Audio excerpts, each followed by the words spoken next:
ഇന്ന് നമുക്ക് ചോറിൻ്റെ ഒപ്പം കഴിക്കാൻ പറ്റിയ നല്ലൊരു കൂൺതോരൻ തയ്യാറാക്കാം. അതിനായി ഞാനിവിടെ എടുത്തിരിക്കുന്നത് ചിപ്പിക്കൂണാണ്. ഇത് 5 മിനിറ്റ് മഞ്ഞൾ വെള്ളത്തിൽ ഇട്ടതിന് ശേഷം പിഴിഞ്ഞെടുത്ത് കൈകൊണ്ട് തന്നെ ചെറിയ കഷ്ണങ്ങളാക്കി അടർത്തിയെടുത്ത് മാറ്റി വെച്ചതാണ്. ഇനി നമുക്ക് എങ്ങനെയാണ് തയ്യാറാക്കിയെടുക്കുന്നത് നോക്കാം. അതിനെ ഒരു പാൻ അടുപ്പത്ത് വെച്ച് അതിലേക്ക് വെളിച്ചെണ്ണ ഒഴിച്ചു കൊടുക്കാം. വെളിച്ചെണ്ണയൊക്കെ നന്നായി ഉരുകി വരുമ്പോൾ ഇതിലേക്ക് കടുക് ഇട്ട് കൊടുക്കാം. കടുക് പൊട്ടി വരുമ്പോൾ കറിവേപ്പില ചേർത്ത് കൊടുക്കാം. കൂടെ തന്നെ ഇഞ്ചിയും വെളുത്തുള്ളിയും കൂടെ ചതച്ചത് ചേർത്ത് കൊടുക്കാം.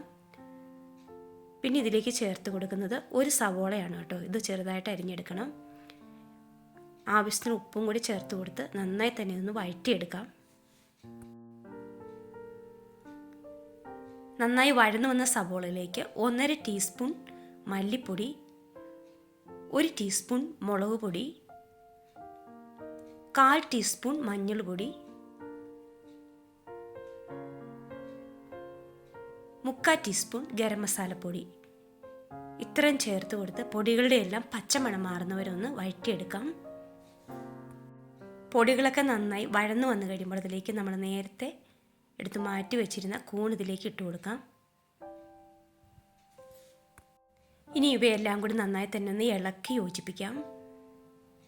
ഇനി ഇതുപോലെ സ്പൂണ് വെച്ച് ഇതുപോലെ ഒന്ന് പൊത്തി വെച്ച് കൊടുത്തതിന് ശേഷം നമുക്ക് അടച്ചു വെച്ച് 5 മിനിറ്റ് ഒന്ന് വേവിച്ചെടുക്കാം. ഇനി നമുക്കൊന്ന് തുറന്ന് നോക്കാം. അങ്ങനെ കൂണിലെ വെള്ളമെല്ലാം ഇറങ്ങി വന്നിട്ടുണ്ട്.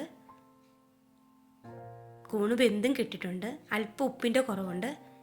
കുറച്ച് ഉപ്പും കൂടി നമുക്കിതിലേക്ക് ചേർത്ത് കൊടുക്കാം. നേരത്തെ സവോളയ്ക്ക് മാത്രമേ ഉപ്പ് ചേർത്ത് കൊടുത്തിരുന്നുള്ളൂ. ഇനി ഇതെല്ലാം ഒന്ന് ഇളക്കി യോജിപ്പിച്ചതിന് ശേഷം ഇതിലേക്ക് നമ്മൾ 2 കൈപ്പിടിയോളം തേങ്ങ ചേർത്ത് കൊടുക്കാം.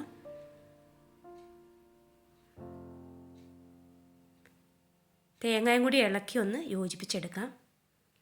ഇനി ഒന്ന് അടച്ചു വെച്ച് ഒന്ന് ആവി കയറ്റിയെടുക്കാം. അങ്ങനെ നമ്മുടെ കൂൺ തോരനിവിടെ റെഡി ആയിട്ടുണ്ട്. ഈ ഒരു തോരനുണ്ടെങ്കിൽ ചോറിനൊപ്പം മറ്റ് കറികളുടെ ആവശ്യമൊന്നുമില്ല. അത്രയ്ക്ക് നല്ല രുചിയാണ്. അപ്പോൾ ഇതുപോലെ നിങ്ങൾ തയ്യാറാക്കിയിട്ടില്ലെങ്കിൽ തീർച്ചയായും ഒന്ന് ട്രൈ ചെയ്ത് നോക്കണം.